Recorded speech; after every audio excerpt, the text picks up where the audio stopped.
So now we're going to introduce a theorem related to greatest common divisors. And I want to make some comments on it before we talk about it, before I state it, which is that you may remember, yesterday we talked about the fundamental theorem of arithmetic, which says that every integer has a factorization into primes, and that this factorization is unique. And I tried to emphasize that this is not obvious and is actually something special about the integers. And the connection that I'm making here is that this thing that I'm about to write down is kind of, you can think of it as like, this is the special thing that makes unique factorization happen. So let's look at it now. It's called Bézout's theorem.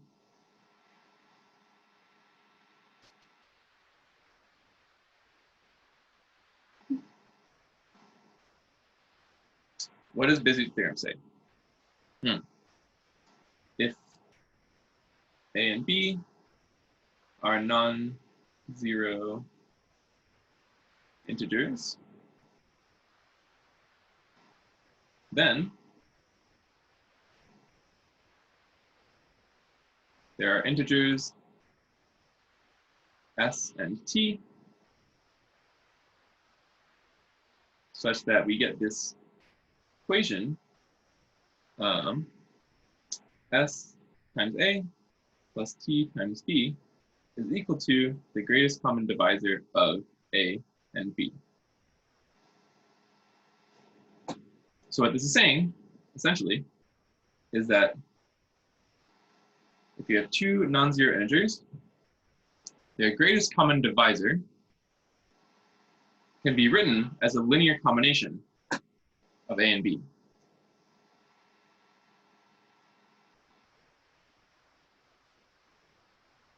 With integer coefficients, of course.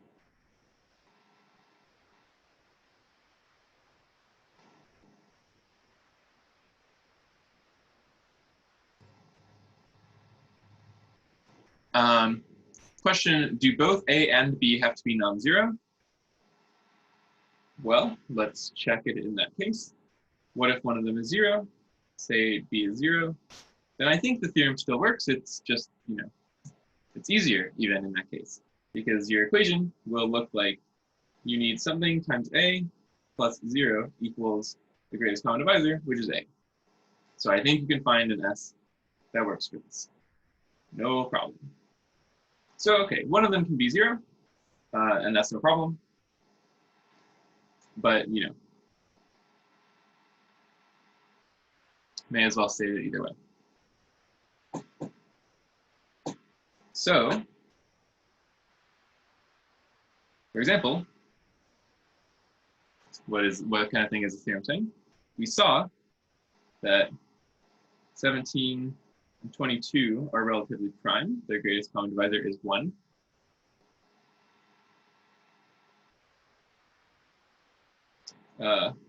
And in fact, you can write 1 is equal to -9 times 17 plus 7 times 22. So this is the kind of expression that is guaranteed by Bézout's theorem. The greatest common divisor is equal to some multiple of 17 plus some multiple of 22.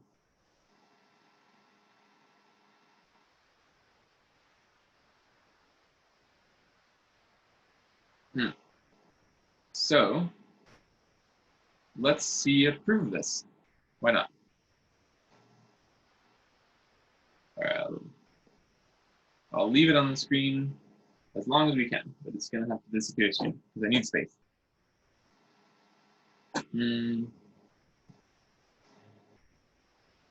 So, well, in fact, let me take some questions before we jump into this proof. First of all, we do not want to let them both be 0 because we have not defined what the greatest common divisor of 0 and 0 is. This doesn't really make sense because basically everything is a divisor of 0. So there isn't really a greatest common divisor in this case. Okay, so they can't both be 0, at least. Second of all, is greatest common divisor of A and B the smallest positive integer? We can write like this. And that's an excellent question. Maybe this is a good time to start the proof, because that's exactly the idea. So, proof. Consider the set of things, the set of expressions like this. So S and T are integers, and we consider the linear combination SA plus TB. Okay, this is a subset of the integers. So let D be the smallest positive integer.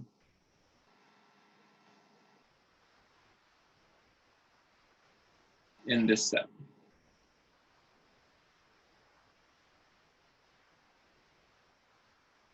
So exactly as you predicted, this is what is going to be the greatest common divisor.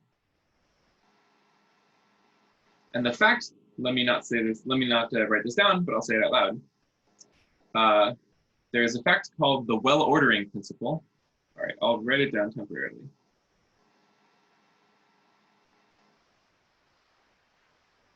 There's a fact called the well-ordering principle, which is the statement that any set of positive integers has a least element. So that's kind of what we're implicitly invoking here, is that we can look at the positive integers in this subset. And because it's non-empty, it must have a least element.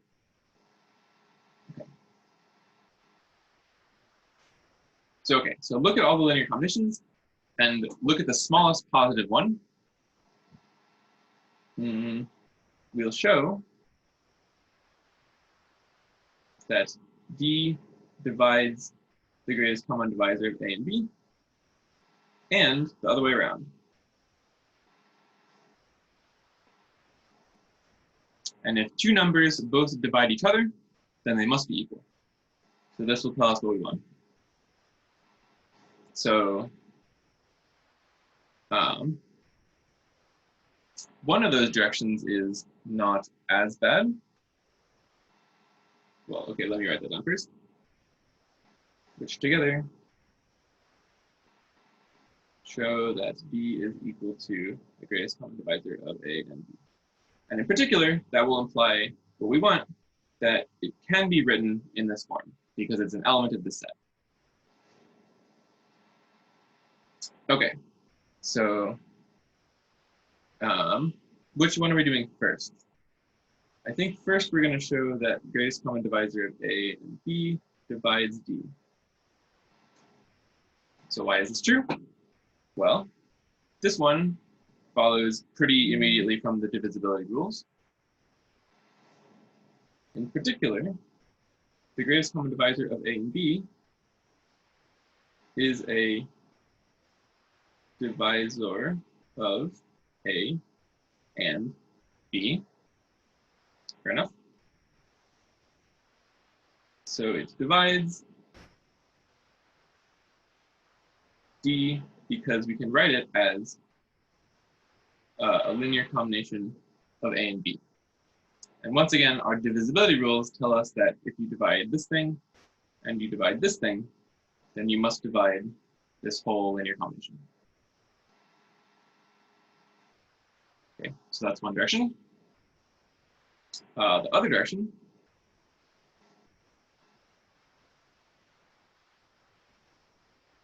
is slightly trickier, so it'll take 1 second longer, but still not the worst.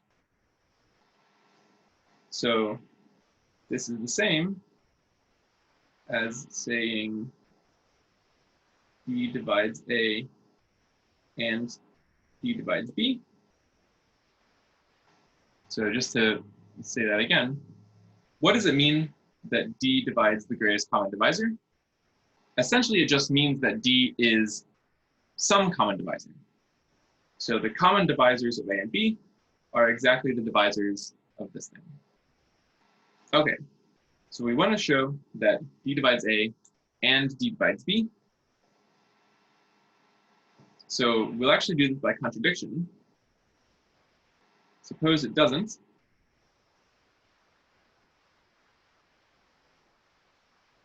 And let's say, without loss of generality, D does not divide A. If we want to say D does not divide B, then it'll be exactly the same argument. So let's just assume it's A. Then, by division theorem, we can write A equals D times some Q plus a remainder R, with R strictly positive and strictly less than D. So strictly less than D because that's always the division theorem, and strictly positive because we're assuming that D does not divide A. So this remainder in particular is not 0.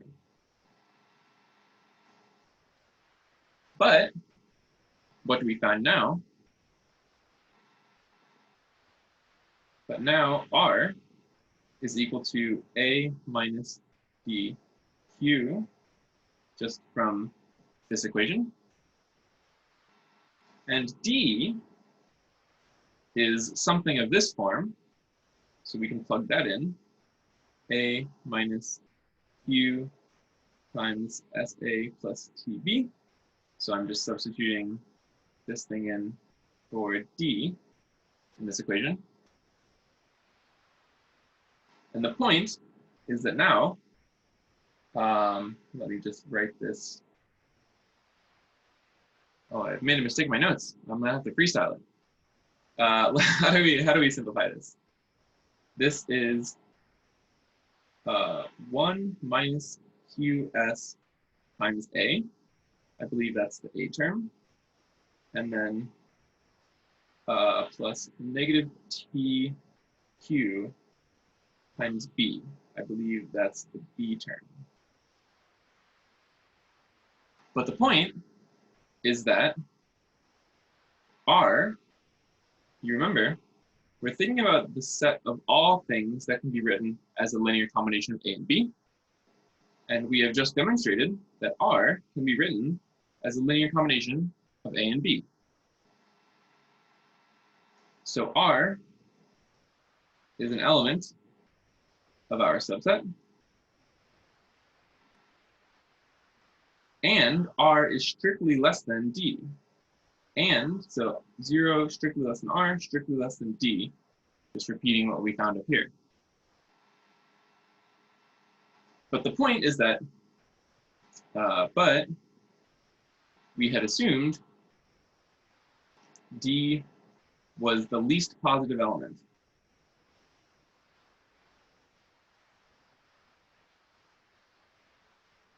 Of the subset,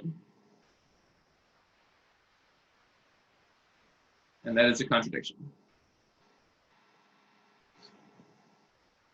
So just to take stock for a second, we were on our way, we were trying to prove that D divides this greatest common divisor, and we have finished that because this was our little proof by contradiction. Suppose it does not divide that thing. Oh my gosh, I didn't even finish writing it, did I? Maybe I erased it. Contradiction. So we suppose this was false and arrived at a contradiction, thus showing that this is true. And that was the last step in the proof, right? These two things together show that D is equal to the greatest common divisor, as desired.